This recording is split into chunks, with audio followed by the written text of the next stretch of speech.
So the opening line to the prologue, Seth's son's son Villano, truthless of Shinovar, wore white on the day he was to kill a king. That's been memed all to hell and back from in the creme posting community. It's like for one, it's a great opening line, especially if you take AJ's advice and skip that whole prelude thing. And elements of it get repeated all throughout, Zeth's arc in the chapters of like all the books. Mm-hmm. But because of the memes with that one in particular line, whenever I see someone dressed all in white, especially if they're holding something long thin, like maybe a shard blade, that line sneaks into my head like an intrusive thought. So if you see me trying really hard to keep a straight face at a wedding, it's probably unrelated.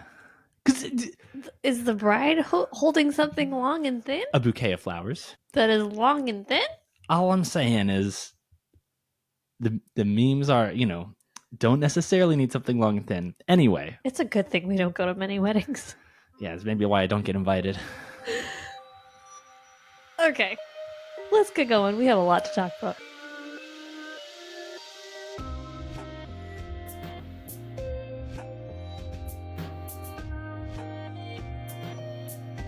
Okay, hello and welcome to Cosmere Casual, your casual reader's guide for the Cosmere Curious. I'm your co-host and not at all wearing white, Nick Gorman. And I'm your co-host, AJ Gorman. Today we're doing an episode dedicated to just the interludes for The Way of Kings, which is book 1 in the Stormlight Archive. The interludes are like really challenging for new readers, yeah? Okay, hold on. A little bit of a warning first. So most of the episode is going to be spoiler free. We're not really talking about events outside of Way of Kings, but at the end we'll give you a nice little warning, say, hey, we're going to talk about spoilers. Yeah. So you are safe for most of this episode, and then we will give you warnings when we talk about spoilers. Yep. Okay, so interludes are challenging, you were saying? Yeah, they're mostly disconnected from the events of the book, right? Yes. But they are... they're great for world building. They tell you what's going on in other parts of the world. And they have, in some interludes, not all of them, have tie-ins to events later on in either this book or in later books, right? Mm-hmm. So, I see posts on Reddit of people talking about, skipping the interludes. And it's you're wrong. You're wrong to skip them, right? Yes. Oh, highly recommended that you read the interludes, but don't get caught up on everything. If you want, I read the interludes first this time. Okay. Which I know you don't. Nope. Don't like it. You don't subscribe to that. Nope. Don't like it. I liked it a lot. Okay. Especially since let's talk on that. So the interludes, there's so many different reasons to have these interludes. So one of them is it breaks up the book. Yeah.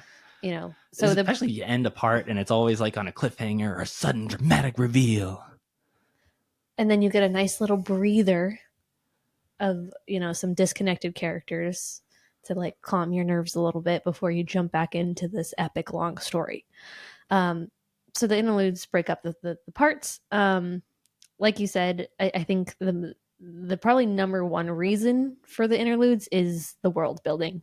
I think it's also a break for Brandon. I think different. There are many reasons. I was about to say because each interlude is its own special thing, and a lot of them are it's just world building, man. But some of them it's especially Zeth's chapters, that's how you, especially in this first book, that's how you see him as a character. Okay. Right? You get his arc there. And that's not necessarily the case later on in the series. There are risks with doing it this way. One, you're you may lose kind of track of the larger book with these interlude chapters. Losing track is really easy to do anyway. Yeah. So, there is a risk with, more confusion for the reader because you're seeing a lot of these chapters. It's just a viewpoint that you never ever come back to. Yeah. Some of them you do return to, but. Do we want to talk about which viewpoints you come back to over and over again? When we get to them. Okay. I'm just talking more generally. Okay. I would say that these interludes are more Cosmere centric. Some of them. Some of them. And I would also say that most of the interludes don't make a whole lot of sense the first time you read them. They make more sense the more times you reread the book. Yeah. They're definitely way better on a reread, but like they're not, I didn't dislike them on my first read also, but maybe, that's just personal preference or whatever. Similar to kind of the prelude, the what are we talking about at the beginning of the book? The one that starts with from Collect's point of view, or the one from Zest's point of view, the one from Sen's point of view, the one from Calvin's point of view, or the one from Shalon's point of view? Oh my god. Which first chapter? You were saying in those that it collects. So prelude. The prelude. Yeah. Similar to what you were saying for the prelude, where read it for the vibes, man. Definitely first read through, read them for the vibes. So that could be great advice in these interlude chapters as well. Like, don't worry so much about what all of the information you could glean out of it. When you're reading it for the first time, reading it for the vibes is a valid strategy. Oh yeah. We'll go over kind of some things that first time or rereads that some stuff that you can get out of these chapters. All right. Any more general notes, or should we jump into Ishik? I would say the rest of my notes are all interlude specific, and I'm going to let you should steer, because I know you're. Thanks, dear. Because we don't always talk about that, but like it usually ends up that one of us steers, so like you should steer. Okay, I do have 4.5 pages of notes. Yeah, and we are not even a quarter of the way through of the first page. Okay. So the very first interlude chapter is from the point of view of Ishik. Yeah. He's a fun character. Really? Okay, yeah. I think he's fun. He's cheery. Yeah. He's not someone that you necessarily connect with on easily, because he's a little out there. He wants to have his feet wet constantly, which I feel like I would hope that most of us don't really connect with. Yeah, you get trench foot. But he gives me very Jimmy Buffett vibes, right? Just lazing away in Margaritaville, baby. Yeah. Not trying not to get caught by having a wife. Oh yeah. But I'm gonna have to let her catch me one of these days. I also do think it was Brandon takes a lot of risks. He asks a lot of us as readers. So speak on that. It's hard to understand what's going on, especially, So in Ishik's mind, we hear him refer to Purelake as the god that he worships. Right. But to me, that whole thing, even so much about the Purelake culture, it's not important for the plot, but it's just building and developing a little bit more of a world. Right? I know, but then that just adds more confusion, and it asks more of the readers. It's don't even know. I've read these books multiple times. There's so much information. I still don't remember which one is the god that they worship in private versus the one that they praise in public, the jealous brother. But it's one of those. I don't know. Purelake sounds like new, yay, god, and then Voon Makak. Makak sounds like harsh. Yeah. And then Voon Makak is the jealous brother that they say that they worship when they speak aloud. Wink. So if you were confused by that, that is what's going on, is that they worship one god, but that god has a jealous brother. So they pretend to worship the jealous brother, and I don't. Why that needed to go in there, I'm not sure. It just helps make the world feel less monotonous, right? So in so many other worlds, it's just there's a monoculture, right? Dune is great, it's important, it's a fantastic thing all on its own, but really it's one planet that has one culture. It's there's the Fremen, and then there's the colonizers. Okay, right. And think of how varied our world is. Right. That's just not the way it works. Yeah. All right. So that is our viewpoint character. I would say that we do not return to this character I don't think so. So I wouldn't worry too much about specifics of Ishik. The three people that he reports to, I think we've got to wait until the end of this episode to talk about. Yes. Something that you should take note of is the Purelake. So this is a very large, shallow lake. It is kind of referred to from here, here and there within the series.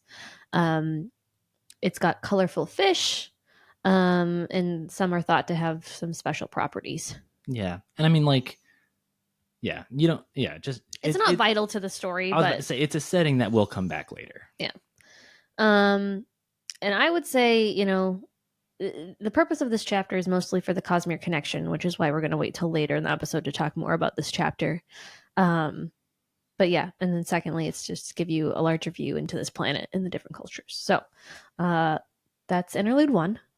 Ready to move on to Interlude 2? Yeah. Okay. Non-Balat. This is a super difficult chapter for me. Really? Difficult, yes. Just squirmy? Yes. Well, don't squirm too much. You might pull your legs off. Oh, stop. I don't like reading about people harming little creatures. Do you want me to talk about it? Like how I read this chapter, what I get out of it? I would love to hear your thoughts. So I like, we've seen a lot at this point in the book. We've seen a lot of Shallan's point of view. Up until now, like the two main point of view characters have just been Kaladin and Shallan. And while Kaladin's gotten more, like Shallan's, Shallan's one of the important characters that you've gotten a lot of her perspective on. And while I don't like Balat as a character, I like the way that Brando introduces us to him and how he's different from his sister, and especially in that his sadism, right? Yeah. But he's also different from how his sister views him, right? Shallan thinks of Balat as another victim, right? Poor second son, basically. But each of the Devar siblings, maybe not Shallan, thinks that they're mostly fine and that it's their sibling, that it's all the other siblings that made it through their childhood without the emotional trauma, the emotional scars. And when you see from their points of view, you get a different, it's like you see that they're own blind or they have a skewed perspective on how they behave. Yeah, I do think one of the main purposes of this chapter is to give you context to Shallan's life at home, right, and to maybe to kind of start to see Shallan's thoughts as unreliable. Oh, yeah. Yeah. I have a really difficult time with unreliable narrators. My brain does not jump to that conclusion, even when all of the signs are pointing, this is an unreliable narrator. So yeah. And it's on the tip of my tongue. I just can't articulate it. They all react to the pressure that they're feeling differently, right? And Shallan is, she's off playing scholar, she's off playing thief, right? She's not, saying that she's some innocent girl who hasn't, taken 2 steps off of her plan, her property. Home. Yeah. Right. But, they're all feeling the impending doom to different extents, right? And I think this also does a great job of bringing that focus back that, her family, very important to her, is going to die. They're going to suffer. And, and they're not just some people that we haven't met. Yeah. They are real people. And, having this interlude showing non-Balat kind of does make it more real. Yeah. Yep. As far as the world building aspect to it, I do feel like these interludes do point out some of the more strange aspects of this world a lot better than the main point of view character chapters. So, I mean, with non-Balat, front and center is the Kremlings, the Axe Hound, the vines, and I feel like I feel the strangeness of Roshar a lot more in the interludes. Interesting. Because I feel like Brandon feels like he has the room and space to like look at these details, whereas in the main point of view characters, he's got, More focused on what how, what the plot is. yeah, Kaladin feeling responsible for everybody not dying or dying. Yeah. Okay.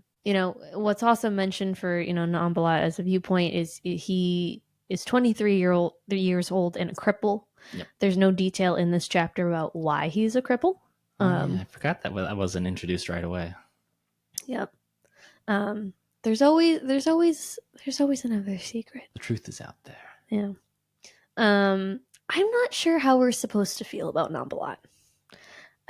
Are we supposed to feel sympathy for him for having a hard life? Are we supposed to feel disgust for his creepy habits? Are we supposed to feel comfort that he has a dog that he likes?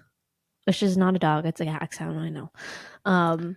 It's a weird crab dog thing. Are we supposed to be annoyed that he's letting Shallan, his younger sister, do all of this work? I don't know. I feel like there were a lot of sometimes you feelings. Just I don't always have feelings about it, right? Like I can just accept, you can have your image of him that's formed, right?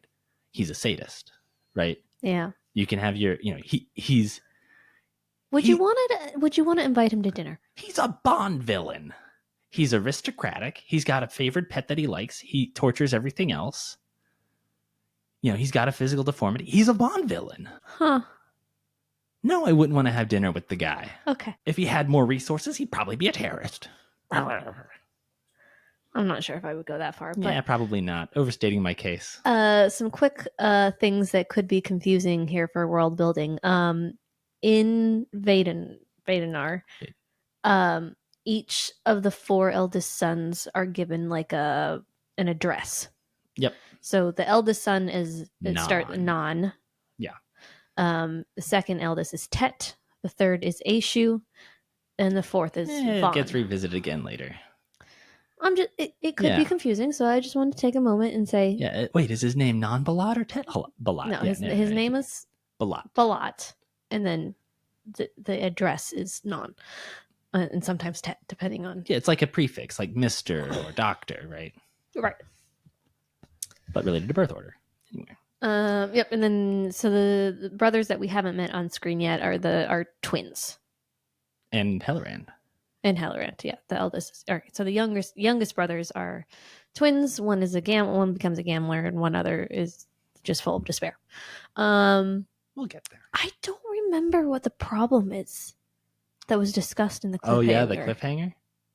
I don't remember either.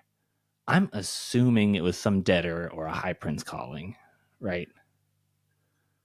I believe it gets discussed in Words of Radiance, but I also haven't finished my reread yet, so if it comes up... Okay, it must not be that important if neither one of us remember it. I mean, but there's also like so many things. It's like it could have been like something of middling importance, It's like, But basically, like he's the one managing the estate, right? Yeah. So, it could be, just something that he needed to go deal with. It's not the way it's portrayed, but, Okay. Nobody remembers what you said. They remember how you make you feel. And that made me feel like the walls were closing in. Okay. And that's, yeah. All right. Next question. Is that enough about Nambalat? Yeah, I was going to say that. Okay.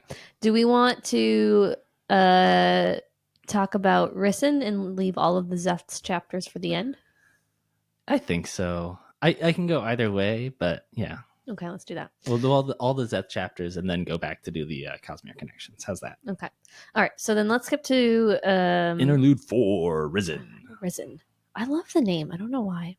I'm not in love with any of the Thalen names. There's too many consonants. It's like they had a shortage on vowels. Tivlakiv is another one. I hate it. And Risen gets by with a Y, but it's like it's 2 syllables. There needs to be at least one more vowel, please. Okay. But I do think she's a great character. This is a character that we will see again. Yep. I don't think she makes an impression in this chapter. I don't really think it's necessary. I don't think this chapter is necessarily about Risen herself. No, but you have heard about, at this point in the book, you have heard about Thalen merchants a few times in passing. And so this is more of a, wait, what's their culture like? What are they about? Well, I as thought, well as the Shin, because Yeah, I you was hear a gonna lot say. about the Shin. Yeah, I thought the focus of this chapter is more the Shin. Yes. Well, and also setting up her mentor-mentee relationship with their boss, Bobsk, whatever, Vistim, which Yeah. again, give me another vowel. Okay, so Risen is under the apprenticeship. I'd like to buy a vowel. No, okay. Risen is under the apprenticeship of, what's his name? Vistim. Vistim. Maybe it's. You are not going to like editing that and recording. All right. Worth it. Okay, so Risen is under this apprenticeship. She is learning how to be a merchant. This is early on in her apprenticeship. She's still kind of. She's naive. She's still young green. and immature. She's immature. Yeah. She's a lot to learn. Yeah. A lot. She doesn't really appreciate things. She wanted. She was thinking that when she apprenticed under a master like Vistim, that she would be in, the hip areas of town, or, at least towns, in civilization, the center of culture, doing cool things. But instead, she's out in fucking backwoods Shinovar. I haven't even heard of such a place. Apparently, she didn't do her research. No. But I don't get us like Vistim is like the best merchant, right? Like he very successful. Yes. And so she was thinking the prestige of being his, student or whatever would come with other benefits, and really it's just that. But I like the detail of they get a certificate of compliance that these are all metal trinkets that were not mined from the ground. They didn't come from any stone. No stones were harmed in their production. And the supplier quality engineer in me loves that they did a cert review before accepting receipt of material. You just alienated like 99% love it of our audience. But I love it. Great job. I try. Okay. So but it's but that's an important detail also, right? Because the Shin, it's I think it's been mentioned once, like in the prologue or something, that they Zeth doesn't like walking on stone, but that's all he can walk on. So the Shin, they worship stone. They don't like to walk on top of it. They don't like to break it. They don't like to touch it. Walker. But let's back up for a second. So in this chapter, we see Risen and Visin kind of arrive on the border of Shinovar, and they are testing out this new Fabrial. So Fabrial is a device that is powered by Magitech, Stormlight. Yeah. So the thing to note with that is that this is of an age in Roshar where new types of Fabrials are being created and being kind of accessible to the public. And it's happening at an accelerating rate. Yes. We haven't seen evidence of that yet, except a few side mentions of, even in the main point of view chapters about, this used to be a rare technology. It's becoming more common. Mm-hmm. So that's something to note with technology.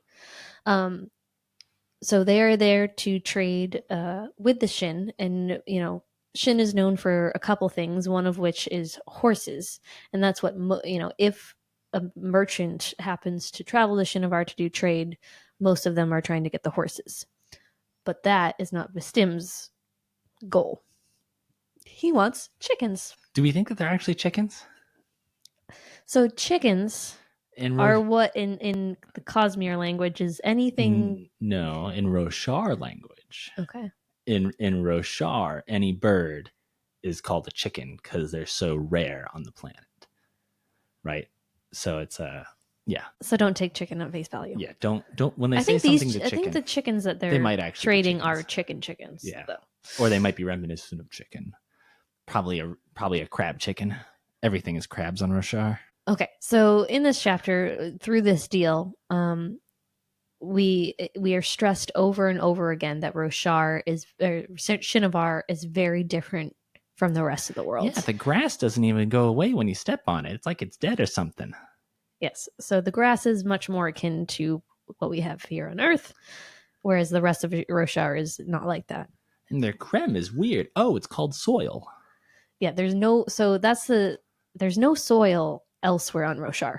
Yeah, and you don't really know that because it's not like other, it's not like you would in general take time to describe. Oh yeah, and they went outside, and by the way, there was soil there, right? So your mind just automatically assumes there's soil. Yeah, but there's not. Yeah, so it kind of recontextualizes everything you see on like the Shattered Plains, where it's not like plains as you would think of, with like a grassy covering. There's no grass. It is just hard bare? rock. Well, there's hard rock with like vines and crap, but I don't know what. I have a hard time visualizing what the vines even grow into. I imagine more like a desert, because like desert setting, you like see the tumbleweeds, and like a desert landscape is not completely bare. Anytime they say rock bud, I'm gonna substitute in tumbleweed from now on. Okay, great. Shinovar is isolated, so they will do trade, but it's not like people are visiting Shinovar and like seeing towns and everything. Yeah. There are few spren, which is a very odd thing. And farmers are revered, and soldiers are kind of like slaves. They're at the bottom of the social ladder. Which is the opposite of how it is in Alethkar, where we spend 99% of the story. Yes. Their whole thing is people who add should be revered, and people who subtract from society should not be revered. Yep. And this is all to give you kind of keep in the back of your mind that this is where Szeth is from. The master assassin. And it's very weird for a country that is so isolated to have a member of it become the assassin of a king of Alethkar. Well, hopefully it's not that big of a sample size, but we do have, and there is a passing reference to Truthless. I'm sorry, was I supposed to laugh because you just said something funny? No, I said something funny? No. No, I was just, oh God, I just said sample size again. That's why I ignored it. And I just, in one ear, out the other. Yes, there's a passing reference to them selling a truthless slave, which is connecting the dots, probably Szeth. Yes. Considering they said there was only one. Yeah. And Vistim even says like it was the best servant he ever had. Yeah. So yes, the assumption is that was Szeth. Yeah. Moving on. Axes the Collector. Yeah, let's do it. Do you want me to take a first stab at it? Yes, because I'm still like, all of the interludes, this is the hardest one that I have justifying. All right, to me, this interlude is both satisfying and it's not. Axes, it's really hard to explain who or what Axes is without going into spoilers and frankly just outright speculation about things that haven't been published yet. But like at a high level, he's weird. Yes, he's weird. He's functionally immortal. And unique. I don't think there's a lot of people out there like him. Yep. He's unique. He's functionally immortal, and he can sort of alter his body at will. And this is not necessarily magic. This is just the way he is. Yeah. And so he uses that to quote unquote tattoo his research notes, because he's got to find meaning out of immortality. And so he's studying Spren. Specifically, he's trying to catalog all types of Spren. Yeah. And so in this interlude, he's in an Iriali city, which doesn't mean anything at this point, but it's just far away from most of the action. And he's seeing for the first time a very massive, very unique Spren called Kusakech the Protector. Axes, the Iriali, and Kusakech are all pretty mysterious. And I think I have more to say that'll go at the end of the episode, I think. Is there Yeah, anything else you want? I think it's fair to say, because it was in the chapter, I'll read a quote. It was really time to be moving on. Wouldn't want to bring any bad luck down upon the adult fellow. Oh, yeah. So Coppermind does tell me that this is the cursed of kind. Which is not from the text, so that's got to be from a word of Brandon. Or an interview that Brandon Sanderson gave outside of the, whatever. So supposedly something they have supernaturally bad luck. Yes, that can be kind of brought down upon others, more likely the more time that you spend. So there's a lot of things going on. Swearing is also kind of a big indicator with Brandon of kind of culture. God, I didn't even pay attention to how he swore. Well, that's why you have me. Oh, okay. So he actually uses the word blight to swear. So not. Oh, yeah. Not storm. Not storm father, not stormlight or whatever. Storm winds. Blast. Yeah. Yeah. He uses the word blight. Okay. I don't know what that means. Remind me about that when we get to the spoiler section. Okay. Okay. Yeah, I should have moved a lot of these notes down to the spoiler section. Okay, but he is an Aeamian. Okay. That's in the chapter. Oh, is it? Okay, yes. Great. I was tired when I was reading this chapter, apparently. Yes. Yeah, I think we have yet to see the full payoff of this chapter. Oh yeah, definitely. Okay, let's move on to Zeth. No, wait. No, Baxil. Baxil. Oh, Baxil. I don't know. I kind of like this chapter. It's like popcorn. It's not that much substance to it, but it's got some fun stuff. Mostly for rereaders, if I'm being honest. Yes. But let's disregard who Baxil's companions are for the moment. I think the important thing to get out of this chapter is the discussion about the Night Watcher. So this is, our first introduction. There's two important things to get out of this chapter. We'll get back to mine after you talk about yours. Okay. So the Night Watcher, and this is our first introduction. It is a being that gives out boons and curses. Yep. And is often referred to as the old magic. Yep. I think there was a passing reference in Kaladin's point of view chapters before this, but there's more, later. Yeah, this is the first time where we get full context. Yeah. This Night Watcher information is a little bit like Chekhov's gun. Yeah. Yeah, and so you see a few more examples of how the Night Watcher's boons and curses actually work from, what's Baxil's his name? Companion. Yeah, who's been to visit the Night Watcher, like seeing the whole world upside down, yada yada. Yeah. So what happens is you ask the Night Watcher for a boon, which gives you what you think you deserve, along with a curse. Yep. That may or may not relate to the boon that you got. Yep. I think. Well, what was your thing the second thing to get out of this chapter? Kind of a tie back to the prologue. There's, Baxil's mistress has been, defacing a lot of art. And I think but not all of the art. Not all of the art. And we see some of her handiwork in the prologue as well. So she is destroying very specific pieces of art. We'll get into that in the spoiler section. Hold on. Oh. Pre-spoiler, I would also note that she's going through a lot of effort to destroy these pieces of art. But she also, makes a comment that she doesn't want it to be too easy. So the question becomes, is she destroying these pieces of art for her own pleasure or as a punishment? There's other options. Anyway. There are other options. All right, we'll talk more about that chapter later. Yeah. Moving on to Gerund. Gerund is a part of speech. I'm going to pronounce it. Geranid. This is my favorite interlude.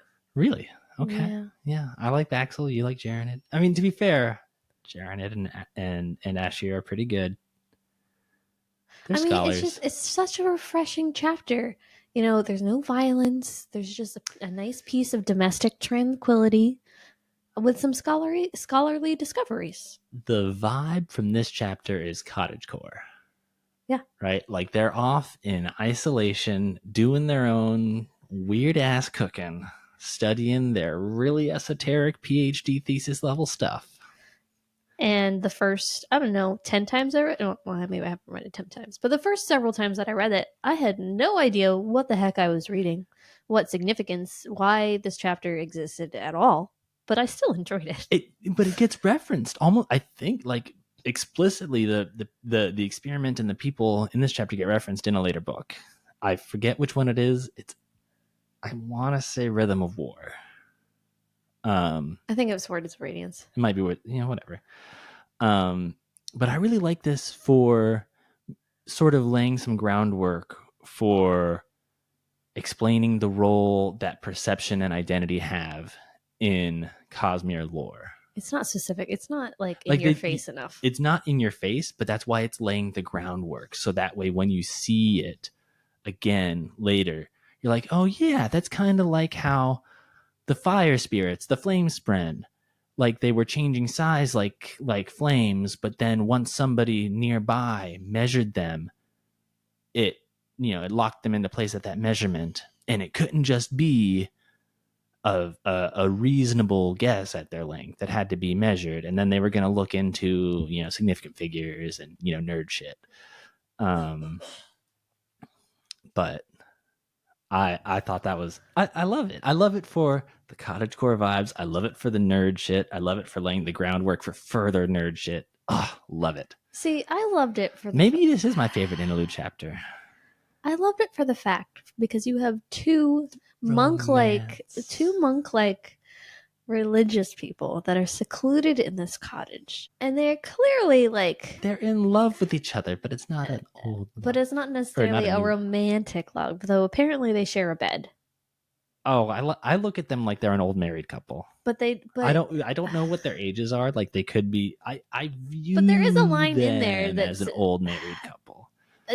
They could be in their 20s for all I know. They're old. They got that old married couple vibe. But apparently they're not intimate. Because there is a line in there. One did not write the... I didn't transcribe this right. Huh. I'd go get one did not write book, the length of a lifetime of faith. One did not write the end of a lifetime of faith with a sloppy last chapter. Right. So I don't think they're intimate. No, I read that line very differently. Because I thought they were talking about, they may share a bed, but that doesn't mean they're intimate.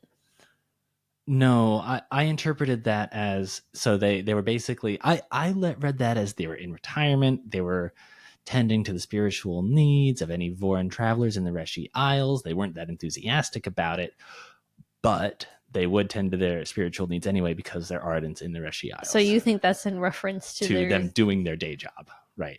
Yes. You're so adorable. That is not what they're referencing whatsoever. That is definitely... No, because that's... I mean, but if you look at the sentence before it, that's what they were talking about. Okay. Listeners. I'm just Do me a favor. Do me a favor. Email...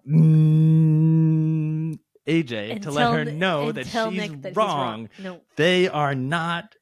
Whatever, they are chaste, but not, what is the other word? Celibate. They're not celibate. It's not expected of ardents to be celibate. They talk about that in Shallan's chapters. That line is not in reference to doing their scholarly work. Hey, maybe they're studying the sex they have. Wink. Maybe there's passion spread involved. Going back to curses. Duranid curses by the word starlight. Why do I not notice these things? I do not know. I really do not. Damn it, we know somebody else that swears by starlight, don't we? We do? Save it for the spoiler section, which we're getting nearer and nearer to. Okay. I'm writing that down so that way I remember. There's a one-liner in here that heralds need food. Do they? It was a question. Do heralds need food? No, Duranid says this as a point of fact that heralds need food. So it's a small line, easy to miss, but it is a small reminder that heralds are somewhat human. And that is a good thing to remember and to keep in your mind. Also, that there is a cognitive realm. There we go. And that people can visit it. It's also important to remember that these ardents are kind of religious scholars. They have privileged information. The kind of knowledge of this cognitive realm is not, I would not say, is knowledge that the general public has. Yeah, but I look at it more in the way like it's like you wouldn't expect an 18th century farmer to have knowledge of calculus, right? Like, but I mean, I don't think like the it's a state cognitive secret. realm is not something that you would hear Yeah, discussed. it's not widely known, but it's not exactly a state secret in the same way that soulcasters are. True. Yeah. But at the end of the day, just remember that spren change because of perception, how they are perceived. We will talk more about the realmatic theory later. But realmatic theory includes kind of discussion of the cognitive realm, That stuff and other stuff. But don't worry about it too much right now. Zeth chapters. Zeth chapters. Okay. I feel like as a whole, like they do they show what Zeth is up to between, since after the prologue, the all important assassination that kicked off a lot of the events of the story. While everything's going on. Yeah, I mean, the important thing to remember is that the assassin from the prologue, that is Zeth. So we're watching what happens to Zeth after the events of the prologue. This is several years later. He can't / he won't kill himself, but he does fervently wish for death. Yep. We see a man who is punishing himself and is in a man who is being passed from person to person. He's had a very hard transient life since he's murdered the King of Valk. He's one of the many foils for Kaladin in the series. They and especially that first interlude puts very those nice front and center. English. Yeah. SAT vocab, whatever. He's a foil. They're characters in very similar situations, but with slight differences that make all the difference. Right? Both of them are slaves. They both have an unexpectedly regal bearing, right? Zeth makes everyone uncomfortable with his learned language. And so does probably says things and like so does foil. Kaladin, hence why he gets the nickname Lordling. Right? They are both incredible weapons. I was about to say they both are incredibly good fighters. You might say supernaturally good. But I think some of the difference comes in where Zeth obeys his masters perfectly to the T. Yeah. Without question and without fail. Kaladin. Wow, not Zal. Sounds like a ship there. Kaladin rebels constantly, and beyond that is always trying to figure out what is best, right? So even when he's not trying to rebel, he's trying to figure out what to do better, right? He does both things. He's looking beyond his orders. Yes. And that's, I think, especially at this point, the biggest difference between these characters. Yeah. Which is all the difference in the world, right? Yep. I think it's worth pointing out, that Zeth is a very well-educated person, and that is not the stereotype of Shins in Roshar. Yeah. They're poor, weak farmers that are that are isolated and know nothing. Yeah. I think these chapters are also supposed to kind of point out that, hey, there's a lot of mystery surrounding this character. There's a lot of things that we don't know. Something to a mechanical thing, just to make sure that we are all aware of, is there is something called an oath stone, which is just a normal stone that is very clear in the chapters. It's a normal stone. There's nothing supernatural about it. Nope. It is only Zeth's honor that it's is culturally significant. Yeah. Right. It is only Zeth's honor that is forcing him to obey the person who holds his oath stone. Yep. Yeah, there's no magic involved. Yeah. And so over the course of his interludes, we see him, being some guy's plaything, basically going and harmless for the most part. Mostly harmless, right? To borrow a word from Douglas Adams. And then he, becomes acquired, basically like property, by a local drug lord kind of deal, a gangster. And then he becomes more violent because, he gets ordered to take out the competition. And then the last one. Hold on. Before we move on to the last chapter. Yeah.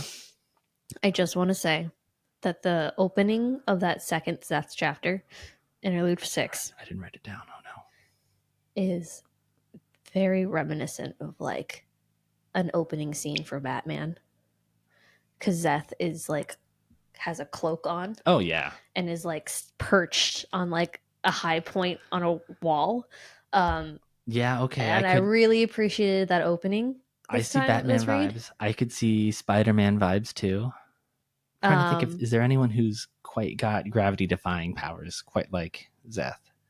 Can't think of any superhero that doesn't fly, but still, yeah, okay. Yeah, no, there were serious Batman vibes with the cloak and everything. Yeah. And hiding in the shadows. But the number, why it really stuck out in my brain? No, why? Because as Zeth is kind of thinking to himself about being cloaked, he points out that it's so stupid for an assassin to wear a cloak. Yup. Just like it's stupid for Mistborn to have those freaking mist cloaks. I thought you were going to talk about The Incredibles, and then I was going to point out that they did it first in The Watchmen, but okay. Yes, cloaks are great for keeping warm. And that's it. Think about it.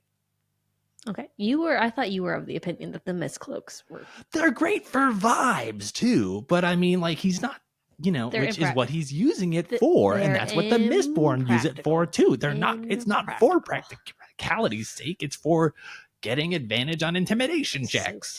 Something that I was just head in the sand, did not really catch on to until the end of this arc 1. Zeth is sometimes called Zeth's son Villano. Son Villano, and sometimes he's referred to as Zeth's son Naturo. So I just kind of read it and didn't think about it. I almost want to just point it out and wait until later. So they're actually talking about son. So Zeth's son. Son of the son of Villano. Yes. Zeth, son of Naturo. Yes.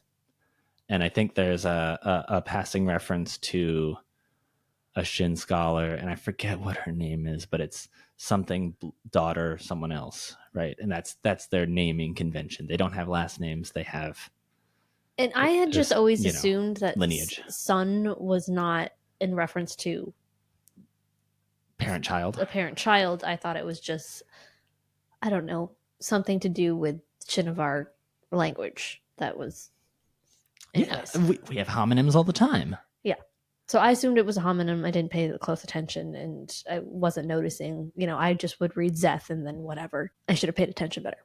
You opened this episode with,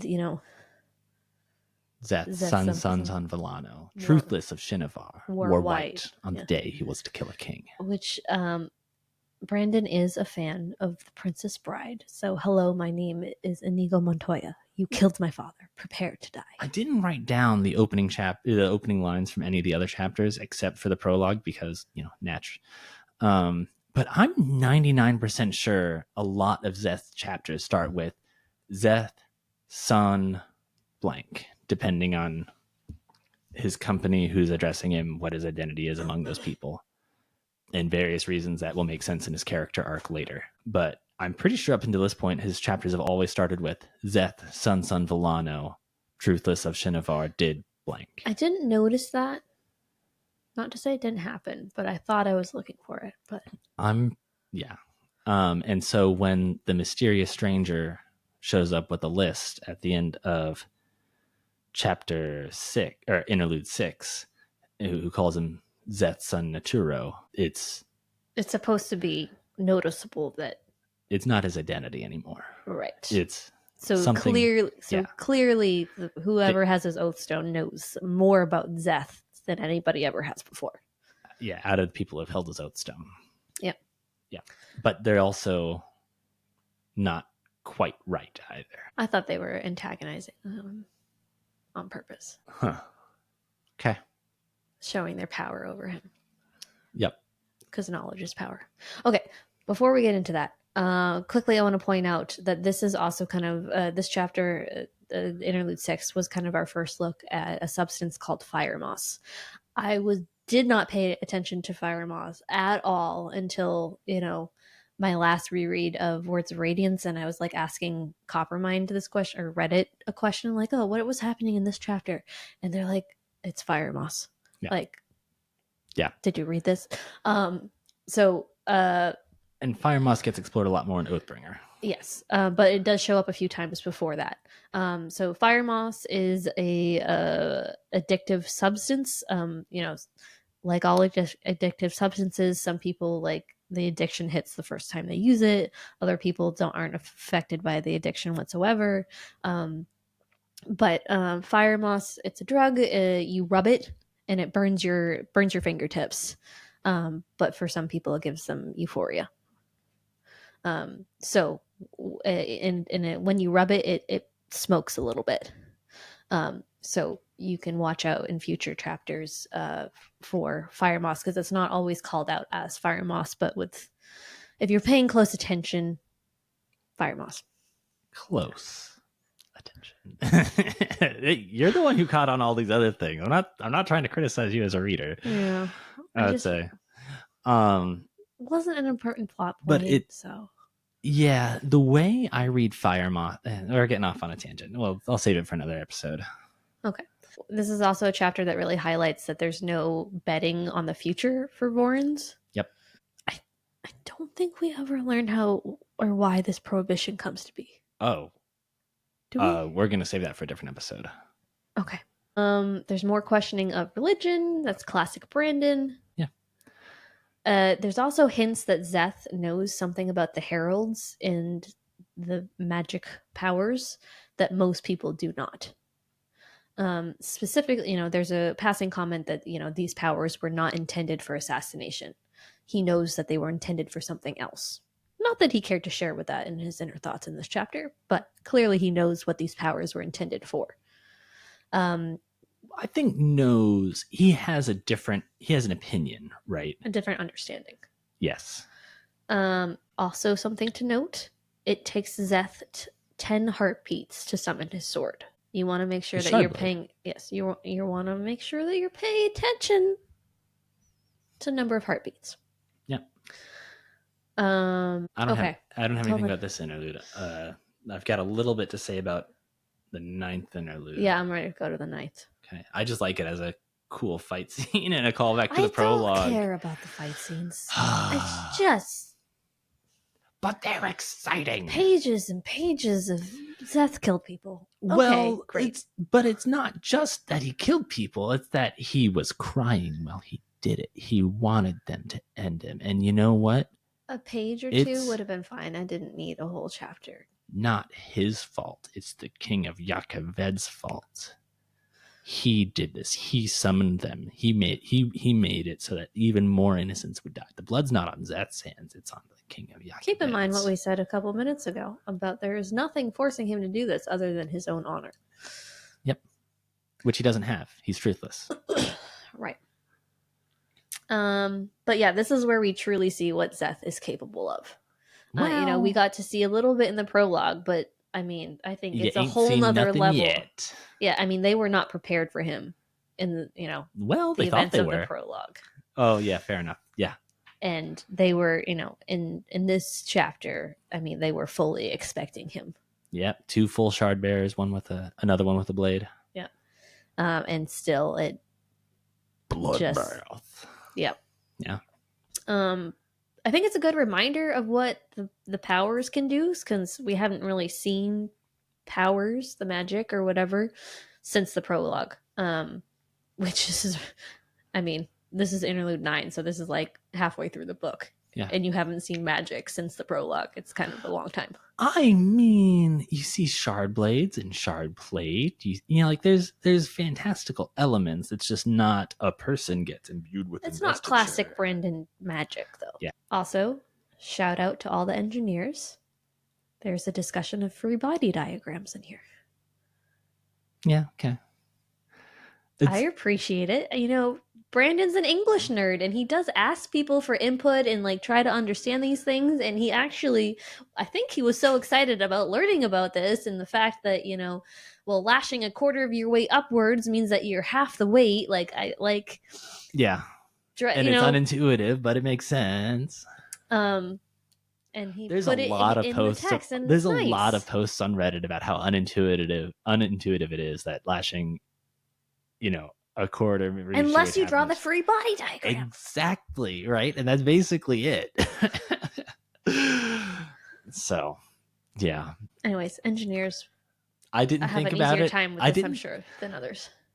I didn't even think about it in terms of free body diagrams. I'm not sure I'm an engineer anymore. Well, I mean, I'm not saying that I didn't imagine one. I just was like, oh, yeah, okay, that makes sense. I'll take your word for it. Let's go. I can't believe you didn't think of a free body diagram. Like, how does that, like, not get drilled into your head? All right. It did. I just don't, the word didn't. It's been a while since I've had to think about the forces on a control volume. And honestly, I do a lot, I did a lot more control volume analysis than free body diagrams. Grad school. Okay. They're very similar, though. All right. I think we need to take a break now and go to spoilers. Yep. So, if you do not want spoilers, this is the end of your journey today. Spoilers. We're gonna give you like 5 seconds to get off. Do we want to talk about where we expect there to be spoilers for? So I know in my notes I've got, tiebacks that don't really talk about plot points other than certain characters survive for Mistborn Era 1 and Elantris and White Sand. I mean, I think all of the Cosmere is up for games. Yeah, but I don't really see us getting into anything about Mistborn Era 2. I don't see anything about Sunlit Man. I don't see anything about Tress. Like, I really just see Stormlight Archive, Mistborn Era 1, Elantris, and White Sand. Okay, sure. Okay. So. Time is up. Okay. Go into spoilers. Okay. You want to go interlude by interlude again? Yes. Okay, so Ishik. His 3... Oh, God. We're also including outright speculation or things that are only confirmed through words of Brandon. Yeah. Okay. All right, so Purelake, before we get into the foreigners. The Purelake is not a perpendicularity, but there is, according to Coppermind, but there's something off with the Purelake that we don't fully understand. Coppermind seems to think that it's associated with cultivation, though the lake does predate her arrival to Roshar. Well, I was about to say, we know that cultivation's perpendicularity is in the Horneater Peaks. That gets referenced a lot in Oathbringer, right. Rhythm of War, and... But there's something going on. There's some connection. Yeah. That we don't understand. Well, do we want to talk about the 3 travelers? That's next. Yeah. Okay. I just wanted to make sure we talked about the Purelake, but now we can focus on the foreigners. And even like what they're doing there? Yeah. Okay, so the 3 travelers, you get Ishik's misunderstanding of them pronouncing their names. So one of them is written in the text as Vayon, which sounds like Bayon from White Sand. So that's how you know. That's supposed to be the clue that he's Bayon from White Sand. Another one is Temu, and not the fast, manufacturing Amazon Light company. It's Demu from Mistborn Era 1. I'm just saying, you've got a phonetic guide right there. Temu doesn't sound like Demux. It sounds like Demu. And nobody tries to pronounce Galadin's name, so nobody says Galadin, but he uses the word Kayana and uses other, he's just at the kind end of the chapter. And he's the one that's called Grump. And, it's a big thing in Elantris that he's, anytime he talks, he's grumpy. He calls people Kayana crazy, and he's grumpy. He's the only grumpy. I forgot what ethnicity is. Forgotten it. Duladin. Yeah, that's right. He's the only grumpy Dula. Yep. Right. So, yeah. So those are your, Cosmere characters from different series showing up on Rashar. Yeah. So what are they doing there? Are you asking me, or is that a rhetorical question? I know what they're doing there. I was just giving you an opportunity to. That's great. Well, yeah. So they're looking for Hoid, aka Wit, aka Topaz, aka Saphandrius.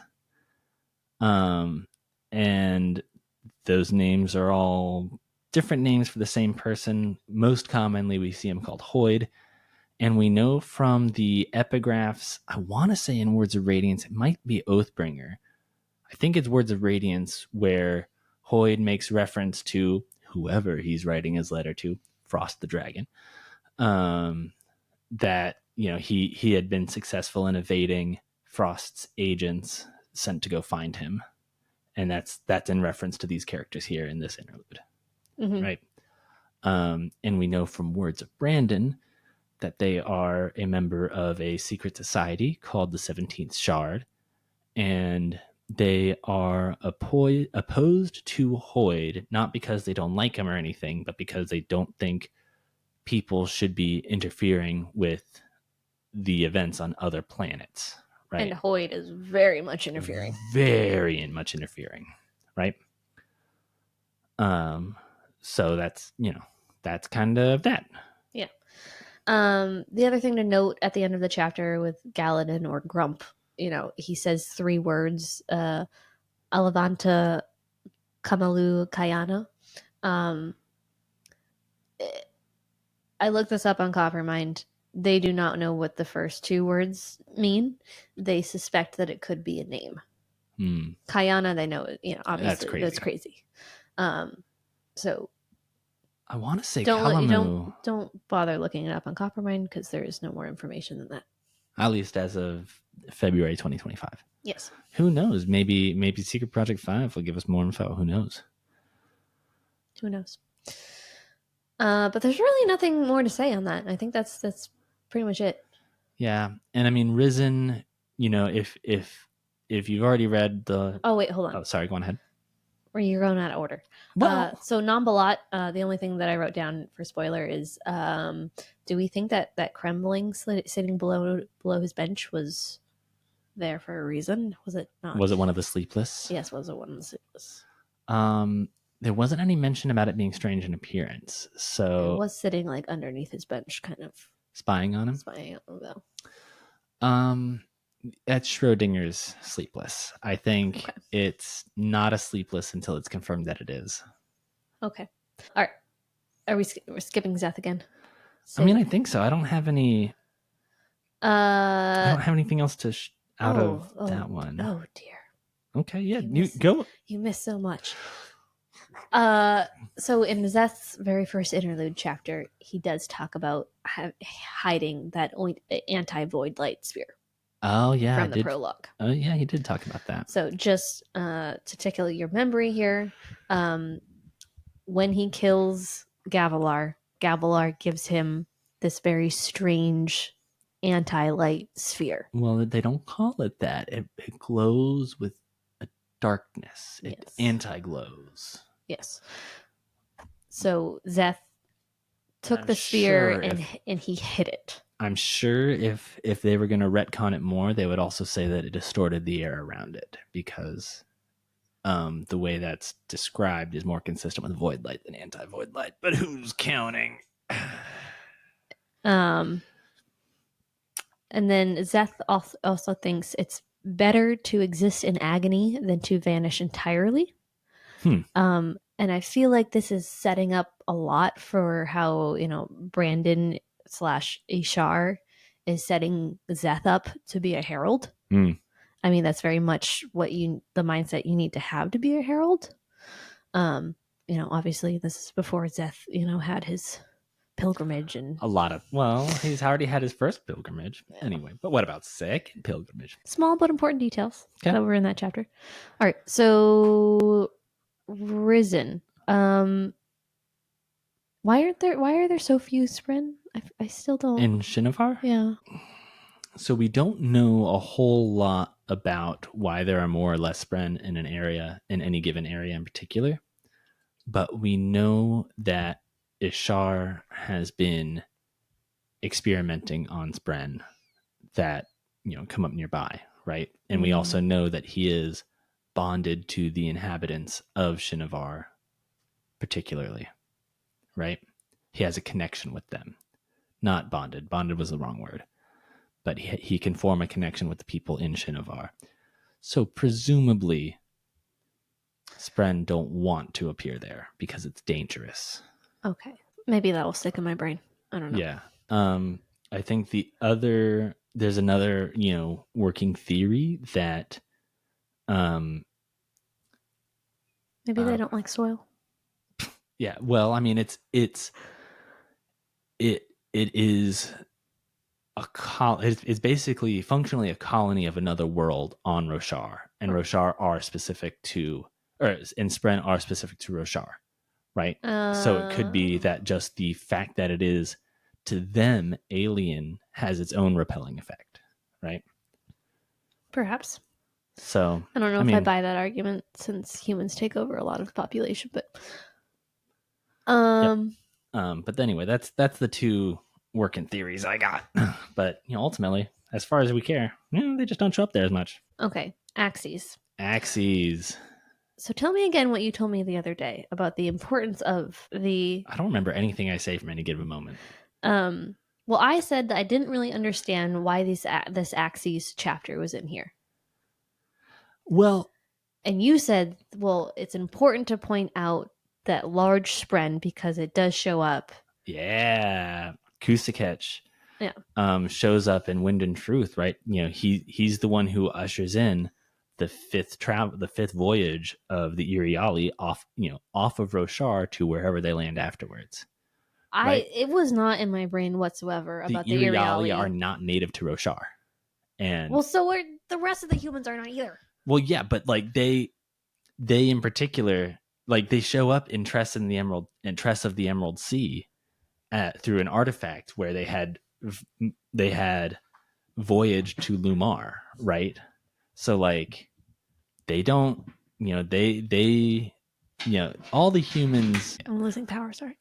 All the humans are foreign to Roshar to some extent or another. The Iriali are extra. So the Iriali were a second humanoid group. Yes. Third if you count the listeners. But humanoid. Okay. Yeah. The Iriali are a second human group. Yes. Okay. But also Axes is the first Aemean that we see on screen, and he is what is No. I'm not ready to move away from the Iriali. Okay. Because this you told me this and it kind of blew my mind a little bit. So good. Shit, I don't even remember what I said. Well, just the fact that the Iriali are they're different. They're a group of people that kind of you talked about the religion of right. They believe in the one, right? Or was that the Iriali or was that a different group? Fuck. But they believe, they believe in the one, and the universe is the one experiencing itself. So they they go to a place, live there for generations, and then move on to a different part of the Cosmere to experience that. Yes. That's gotta be what you told me. I say a lot of things. They're not necessarily true. Well, you looked at me like I was crazy for not knowing this. And this is not clear whatsoever. Let me look up Iriali and Coppermine real quick. So Kusakech in the Iriali that I was right. culture is the sign that everybody needs to gather their belongings, and there will be a portal created so they can all move on to the next. Here's the thing. World. Kusakech is described as a very large, unique spren, but which may not actually be a spren. That's what I'm wondering. I don't know if Kusakech the Protector is actually a spren, or if it's a different type of whatever invested entity, or a cognitive shadow, or whatnot, or a splinter. What would it even be a splinter of? Is it a remnant of Adonaldium? We don't know these things. But Kusakech, very mysterious. We see more of Axes in Risen Interlude and Words of Radiance. We do? Oh, yes, we do. Yes. Okay. Yeah. But I guess I do remember. Do we want to talk about? Well, no, hold on. I'm still not ready to go move away from the Iriali. Well, what do we got to say about the Iriali for this chapter? They have golden hair. So, like we see in Warbreaker, where the descendants of the gods, the returned, are known for having golden hair. And I think it is worth noting that the Iriali have golden hair. So I think that we do have to assume that they are kind of descendants of highly invested beings. Okay, now I'm ready to stop talking about Iriali. Well, I was about to say is because the royal line of Hallandren can change their hair color at will, right? So that's different from. But even Axes remarks that their hair isn't just golden. It's not just blonde. It's gold. Yeah, it's it glows almost. Yeah. Okay.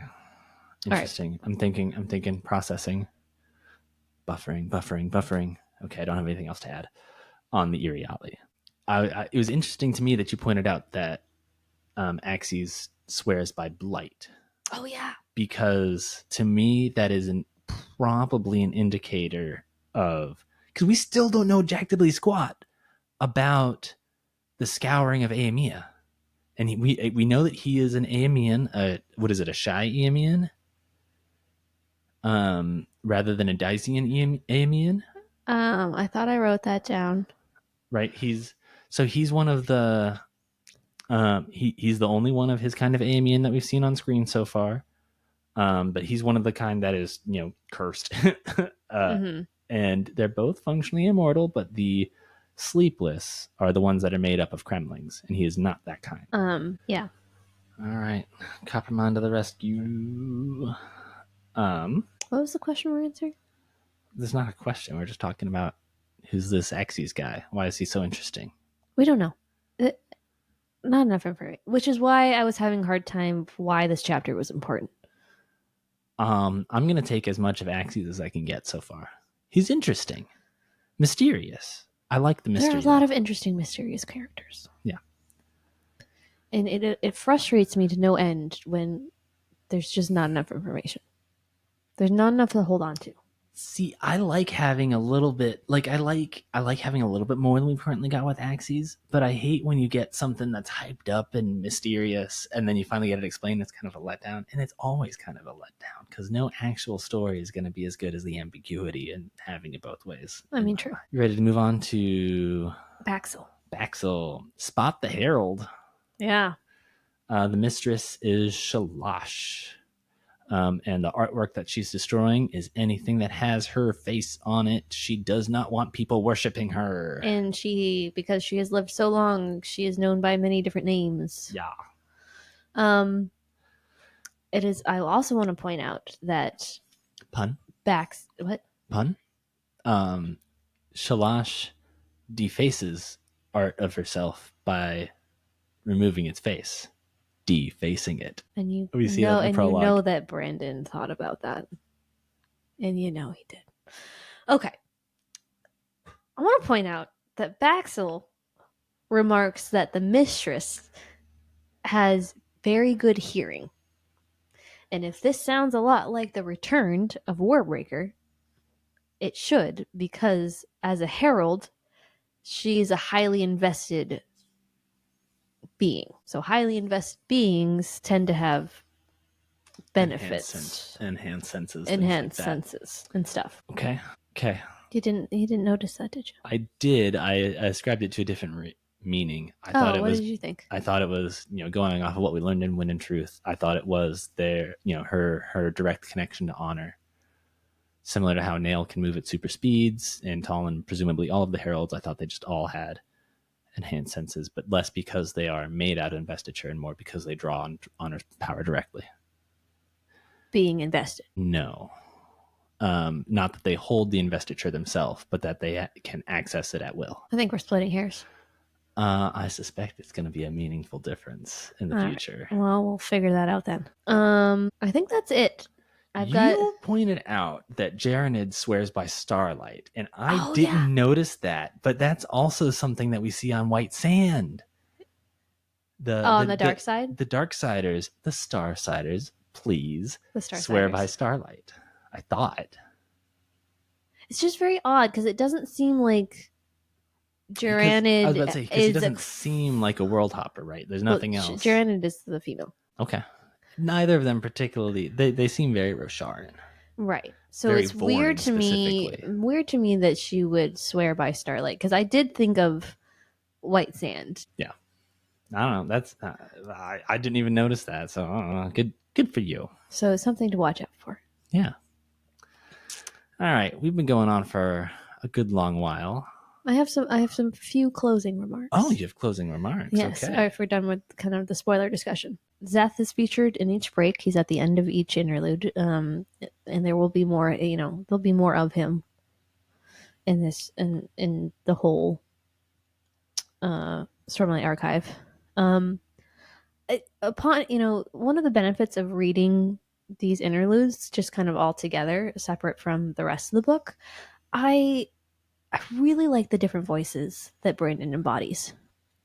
I mean, because you'll read Shallan's chapters and you'll notice that she's always kind of noticing artwork, and she's the language is very much similes and metaphors, and Brandon is very good at kind of changing his whole. What are you smirking at? That okay. This is for a post-read episode, I think, but we'll bring it up here because you already mentioned it. Shallan is always commenting on Yasna's beauty, and especially, it became a thing in the fandom. Like, wait a minute, nobody sexualizes anybody. Like, it's a thing in men writing women, the subreddit, that men are always really bad about over sexualizing their women in their stories. But it doesn't happen in the Stormlight Archive except when Shallan is a narrator. And so that became canon that Shallan is bisexual because fans kept pointing that out to Brandon. Not what the point I was trying to make. Zeth, on the other hand, Zeth chapters, there's never, a mention of art, but his thoughts are always kind of dark reflections. If you told me that Zeth was celibate, I believe that more than I believe Jaranid and Asher. Anyway, continue. I'm stuck on. It's probably true. Yeah. I just really appreciate Brandon's ability to just completely write in an entirely different style depending on his viewpoint character. And he really changes all the details that make all the difference. Again, just as a reminder, if you didn't get all of the things that we were talking about, we have read this several times, and the first time we read it did not this is all did not comprehend half of this on our first read. So the more you reread, the better understanding of better appreciation of these interludes and all that they entail will come. All right, and that really is my last remark. Okay, thanks for podcasting with me, dear. Thanks for podcasting with me, and thanks audience for audiencing with us. To us. I still need to figure out prepositions. Anyway. With us? Yeah. We've been Cosmere Casual. Reach out to us. Social medias, Cosmere Casual. Our email address is cosmerecasual@gmail.com. Yeah, you're going to want to send those and address them to Nick to tell Nick that he's wrong about Jaranid. But here's the thing. You're always telling me that I don't pick up on romantic tension. And here I am saying that they have a romance, and you're saying that they don't. I'm not saying that they don't have a romantic relationship. CosmereCasual@gmail.com. Tell one of us that we're wrong. Settle this. Our intro and outro music is licensed through Tribe of Noise. The artist is Ketsa, and the song is Odyssey. And until next time, keep your wits about you.